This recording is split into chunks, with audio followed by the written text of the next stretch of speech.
Everything here was shot on an 8-year-old camera.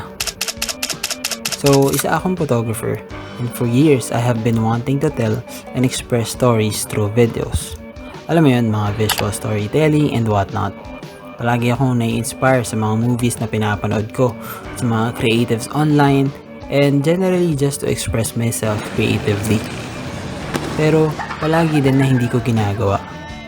I have this voice in my head na sinasabi, kailangan ko ng bagong camera, kailangan ko ng wide lens, kailangan ko ng ganitong filter, ng ganitong ilaw, ng tripod, at kung ano-ano pang excuse just to justify myself for not doing the thing that I said I wanted to do.